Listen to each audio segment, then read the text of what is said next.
Cold water enveloped Kanvar. Dar-Anadhar's mind slipped from his, and the blue dragon stopped moving. The weight of the dragons dragged Kanvar down. He struggled against the vines, but couldn't get free of them. His lungs, already oxygen-starved, swirled him toward unconsciousness. Still he struggled to free himself. Daylight sparkled on the top of the water above him. Well, Chandran was wrong, he thought. I didn't die in a single day. It took me 3. But better to die fighting like this than killed by the Murnis for being a Naga. Or worse, live a long empty life as a Kamdar stable boy. A faint chuckle rippled into his mind. Dar-Anadhar moved, kicking free of Abba Vesama whose jaws had slacked from around his throat. Dar-Anadhar pushed upward and burst from the water, inhaling a gasp of air. Kanvar coughed the water out of his lungs and breathed deeply. He hurt all over, but somehow he was alive. Dar-Anadhar swam to shore and climbed out of the water. Abba Vesama surfaced. Stomach up. Empty dead eyes gazing into the blue sky. His dragonstone had gone dark. Kanvar's crossbow bolt had sunk deep and pierced his heart. You are a very dangerous little human, Dar-Anadhar said. Kanvar laughed, more in relief than humor as he fastened the crossbow into the harness on his back. I just wish I could take that dragonstone to show off. It's bigger than any my grandfather ever won. Dar-Anadhar leapt into the air and dived at Abba Vesama's body, tearing the dragonstone from his forehead. Gliding with one wing, he made it back to shore and handed the stone to Kanvar who held it aloft for the whole pride to witness that Dar-Anadhar had defeated Abba Vesama and regained his position as blue leader. The dragons filled the air with bellowing roars of acceptance. Dar-Anadhar released the vines that held Kanvar to his neck and lifted him down to the ground. Kanvar's hand shook with the weight of the stone. The blue surfaces flashed in the sunlight, but the heart of the stone remained dead black. He stared at it, feeling the same sensation of loss as he had when he'd killed the great green dragon. Like some little part of him had died along with the great blue dragon. He was a valuable member of the Pride, Dar-Anadhar said. I'll miss his skills in our war against the humans. The blue dragons lifted Abba Vesama's body from the lake and carried it over to the edge of the valley. Keening, the other dragons carried stones to cover Abba Vesama's body. Kanvar looked up at Dar-Anadhar's lair high in the cliff. We've got to get Devaj. He knew Dar-Anadhar's left wing wouldn't lift them that far until it healed some. Annoyed at the injury, Dar-Anadhar reached around with his right claw and wrenched the broken wing bone back into alignment and licked the painful break. Anilon, please bring the Naga prince to me, he told one of the other dragons. Anilon disappeared into Dar-Anadhar's lair and came back out a moment later carrying Devaj. Devaj hung limp and unconscious in his claw. A glowing purple stone hung on a chain around his neck. A scream of singing voices tore through Kanvar's head. He lost contact with Dar-Anadhar's mind even though Dar-Anadhar stood right beside him. The stone on Devaj was the largest, most powerful, singing stone Kanvar had ever seen. Dar-Anadhar let out a howl of pain as Anilon laid Devaj at his feet. The singing stone paralyzed Kanvar. His entire body vibrated with the intensity of the discordant music. Dar-Anadhar snatched the stone from around Devaj's neck, shoved it at Anilon, and pointed to a cave at the base of the cliffs. Anilon took it and zipped away into the cave. Kanvar gasped and rubbed his head as the music faded and then snapped out. Akshara's stone, Dar-Anadhar said as soon as they could touch each other's minds again. I never heard it sing before. It never affected me like that. I guess there are some disadvantages of being linked to a Naga. Kanvar nodded agreement then dropped to his knees beside Devaj's body and set the great blue dragonstone aside. Devaj had an angry red welt where the stone had lain against his chest. His skin was so pale it seemed almost transparent. Dark circles ringed his eyes. His golden hair hung dirty and flat against the sides of his face. Dried blood matted the back of his head where he had hit it against the rocks on the cliff. Yet Devaj's chest still rose and fell in ragged breaths. Devaj? Kanvar rubbed his fingers across Devaj's forehead, looking for a way into his darkened mind. Devaj! Wake up! He found only empty blackness. We need to get him to the palace. Maybe Parmvar's medicines could help him, Kanvar said aloud. Dar-Anadhar rumbled his agreement and cursed his broken wing. I cannot fly today. Maybe tomorrow. Or the next day. We can't trust the job to anyone else. I don't think he'll live that long. I need to call my father to come get him. Dar-Anadhar growled his disapproval at having a great gold dragon enter the great blue nesting grounds. If he comes here, the Pride will kill him. Can't you stop them? Kanvar asked. You're their leader again now. Dar-Anadhar huffed. A leader can only guide the Pride, not control it. But call your father. I'll see what I can do. Kanvar closed his eyes and reached his mind out searching for his father's. The rush of thoughts from the creatures in the jungle crashed over him in a suffocating wave. He struggled to push them out of his mind while filtering through them in search of his father. Amid the flood of other thoughts, he sensed a glimmer of golden light, and his father's mind swirled into his own. "Kanvar, where are you? Are you alright?" his father asked. "I'm fine. Dar-Anadhar and I fought Abba Vesama and killed him. I have Devaj, but he's dying." Kanvar glanced down at Devaj, so his father could see how deathly Devaj looked. By the fountain, his father swore. "You need to fly him to the palace right now. Dar-Anadhar can't fly. He was injured in the fight." Kanvar's memories of the battle flooded from his mind into his father's.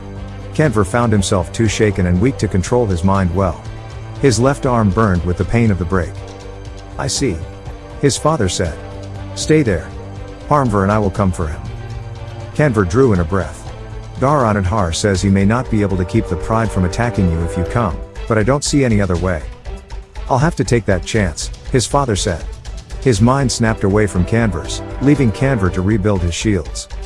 Kanvar looked around. The other dragons had finished covering Abba Vesama's body and were returning to their lairs. On the way, one by one, from highest ranking to lowest, they landed in front of Dar-Anadhar and bowed their acknowledgement of his return to power and offered their allegiance with many a look of worry or wonder in Kanvar's direction. Kanvar rose to his feet, standing protectively over his brother.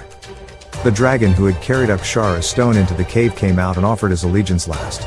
"The great liberator wants to speak with you," he said. "Very well," Dar-Anadhar answered. "Come, Kanvar. I'm sure you will be the topic of our discussion." "Akshara is still alive?" Kanvar said in disbelief. "Barely," Anilon said. That surprised Kanvar, but then Parmvar was still alive from way back then too. It would be an amazing thing to meet the person responsible for the world's freedom. "But I can't come with you," Kanvar said. "I can't leave Devaj. Anilon will guard him," Dar-Anadhar said. Kanvar learned from Dar-Anadhar's mind that Anilon had been the third highest ranking dragon in the Pride. The position of second in command fell to him now that Abba Vesama was gone. "It is a rare thing to be granted an audience with Akshara," Anilon spoke to Kanvar. "I will stay with the prince and guard him well if Dar-Anadhar commands it. We are old friends, Dar-Anadhar and I. We've been through a lot together, not that a young upstart like Abba Vesama would understand friendship." He let out an angry rumble. "I'm glad you're back, Dar. That fool would have had us at war with the Nagas as well as the humans. A distraction we can't afford at this time," Dar-Anadhar agreed. "Then why did you try to kill Devaj at the Moran colony?" Kanvar demanded. "If you wanted peace with the Golds, why attack him and his dragon?" A smoldering anger seethed into Kanvar's mind from the great blue dragon. "I thought he'd gone to negotiate peace with the humans. I couldn't allow it. Humans talk of peace, but it is only a lie." A vivid memory of the day the Mernese first came to Kundiland, back when the great blue dragons used to nest on the coast, flashed through Dar-Anadhar's mind.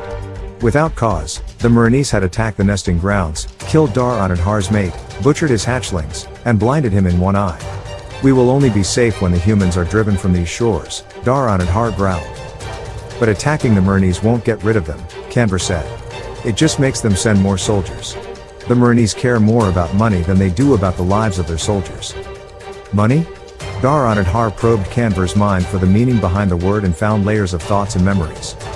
"Humans need money to survive?" "Yes, to buy food and clothes and pay for their houses. Everything depends on money." Dar-Anadhar shook his massive head. "I see what you mean in your mind, but it doesn't make much sense to me. If killing the humans won't stop them from coming, I don't know what more we can do." Kanvar smiled. The answer seemed obvious to him. If you want to get rid of the humans, you simply make it so the colony no longer brings money to the Mernese. Stop killing the soldiers. Burn their crops instead. Scorch the fields. Torch the flotillas of logs they cut from the jungle. Cave in their mines, preferably without the miners inside them. If the colony ceases to make money, the Mernese will pull their resources from here and send them to other colonies they've started on other continents. Kanvar fell silent. Guilt tugged at him. Had he just betrayed Chandran and the humans at the colony? He pushed the guilt aside. No, he had not betrayed them. He might have just saved many soldiers' lives, Chandran among them. "It makes sense," Anilon rumbled. Dar-Anadhar agreed. "You're keeping Akshara waiting," Anilon said. "If you wait too long, he might fall asleep again and you'll miss your chance. He wakes so seldom these days." Dar-Anadhar lifted his head and started for the cave. Kanvar stood and faced off with Anilon. Do you promise not to harm my brother and not let anyone else touch him? That was Dar Anadhar's agreement with me. My life and bond with him in exchange for my brother's freedom. Anilon nodded. I will guard him, I swear. Kanvar limped over to Dar Anadhar, who lifted him in his claw. Together they crossed the ground to the lower cave and strode inside. The cave opened into a cavern. Only a trickle of light came into the space, making Kanvar wait until his eyes adjusted to the darkness. The pungent odor of ancient dragon hide gone brittle like the pages of an old book filled the space. The sound of raspy breathing hissed through the chamber. As Kanvar's eyes adjusted, he made out a massive dragon curled against one of the walls, its skin bleached to a pale blue. Akshara's eyes were closed, and only the faintest blue glow came from his dragonstone. His scars stood out as angry slashes of bone-white skin where no scales grew. Kanvar froze, wondering what Akshara had done with his singing stone. Fear of the agony it caused raced through Kanvar. And he remembered from his studies as a child that it was Akshara who had ordered the death of every Naga. None were to survive the fall of Stonefountain, and any born afterward were to be killed immediately upon discovery. Akshara had sworn to destroy Kanvar's entire race. The stone is locked away in its box. Akshara's voice sounded faint in Kanvar's mind like an old echo that forgot to die out. Come over where I can see you. Steeling himself, Kanvar walked over to stand in front of the almost skeletal face that rested on Akshara's front legs. Dar Anadhar set a protective claw down next to Kanvar. The faint glow in Akshara's dragonstone intensified, and Akshara opened his eyes a slit and looked on Kanvar. Akshara let out a surprised rumble and lifted his head. His eyes opened wide. You're a cripple? They let you live? Kanvar drew himself up, hyper-aware of his half-formed left arm and twisted left leg. He turned so Akshara could get a clear look at them. Rajahansa and my father are different from Khalid. Yes. They let me live. Rajahansa's son even agreed to bond with me. They thought it would be a good match. Kanvar reached out to Dar Anadhar, rubbing his hand down the dragon's smooth scales. I declined their offer to live as they do in the palace. I'd much rather fly wild and free. I sought out Dar Anadhar and bonded with him instead. Akshara let out an angry snort. Khalid insisted it could not be done. The old liar. He said blue dragon blood was not compatible with the Nagas and would kill them. Kanvar laughed. I'm always doing things people say I cannot do. He limped closer to Akshara. You have every reason to hate me and all other Nagas. I know that. I've seen memories of Stonefountain. And though you would have me killed, I revere the fight you fought to bring freedom to humans and dragons alike. War now rages between dragons and humans, but let there be peace between you and me. Akshara reached out a claw and wrapped it around Kanvar. Kanvar stayed motionless as the wall of dragon flesh and bone closed around him. Akshara's hand shook while the ancient dragon battled in his own mind whether to kill Kanvar or let him live. Old anger and hatred twisted through Akshara. Hurt and desperation along with the ultimate decision he'd made long ago to kill every Naga, no matter the consequences. At odds with Akshara's brutal instinct to kill was the stark wonder that the new Gold King had allowed a crippled child to live and bond with a blue dragon. That the Naga powers no longer rested solely with the Great Golds. That perhaps against all possibilities a new age had dawned on the world. A better age. A time that once, when he was very young, he had believed might be possible. The claw uncurled from around Kanvar. I am at peace, the ancient dragon said. He lowered his head and closed his eyes. His dragonstone pulsed once and then went dark. A great weight lifted from Kanvar's mind, and a sudden emptiness spread through him as if some large and important part of the world had slipped away. Dar Anadhar lifted Kanvar in his claw and carried him out of the darkness into the sunlight. He let out a keening wail of sorrow. The great liberator was dead. The other dragons picked up the cry, and it rolled out across the mountains.